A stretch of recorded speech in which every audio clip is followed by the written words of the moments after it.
एक समय की बात है, एक छोटे से गांव में अनिमेष और अन्वेषा नाम के कपल रहते थे।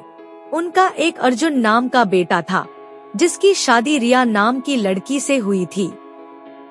अनिमेष और अन्वेषा कड़ी मेहनत करते थे और अपने बुढ़ापे के लिए पैसे बचाते।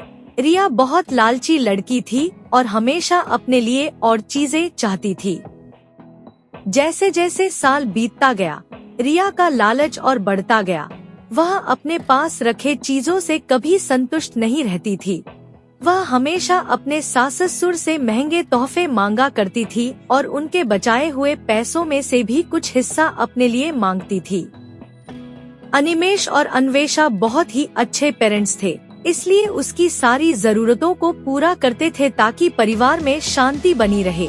वह अपने पति अर्जुन के ऊपर भी दबाव डालती थी कि वह अपने माँ बाप से पैसे और संपत्ति मांगे। वह बहुत ज्यादा संपत्ति इकट्ठा करना चाहती थी, बिना किसी मेहनत के। एक दिन अनिमेष और अन्वेषा ने यह फैसला लिया कि वह रिया को सबक सिखाएंगे। वह उसे बुलाते हैं और बोलते हैं कि बेटा, हमें तुमसे कुछ जरूरी बातें करनी है।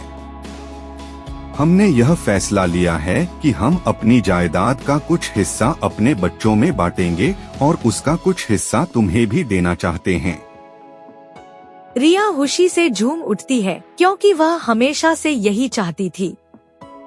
लेकिन अनिमेष और अन्वेषा के मन में कुछ और ही चल रहा था। उन्होंने एक पत्थरों से भरा हुआ बैग उसे दे दिया और बोला, बेटी, यह तुम्हारे हिस्से की संपत्ति है।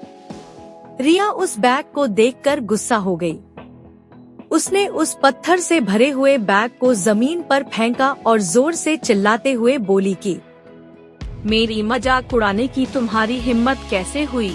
मुझे पैसे चाहिए, ये पत्थर नहीं। अनिमेष और अन्वेषा ने शांत तरीके से उसे समझाया और बोले, रिया, सच्ची संपत्ति सिर्फ पैसे और चीजों के बारे में नहीं है। यह प्यार, दया और जो कुछ भी तुम्हारे पास है उसके लिए आभारी होने के बारे में है।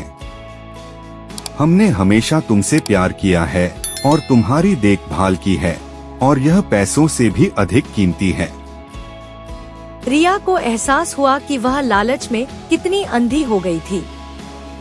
उसको अपने किए गए बर्ताव के लिए पछतावा होने लगता है।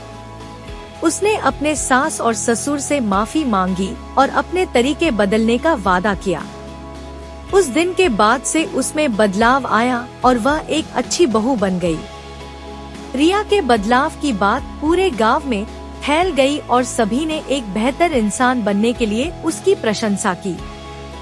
रिया अपने परिवार का ख्याल रखते हुए और उनके बीच मिले प्यार के लिए आभारी होकर हमेशा खुश रहने लगी।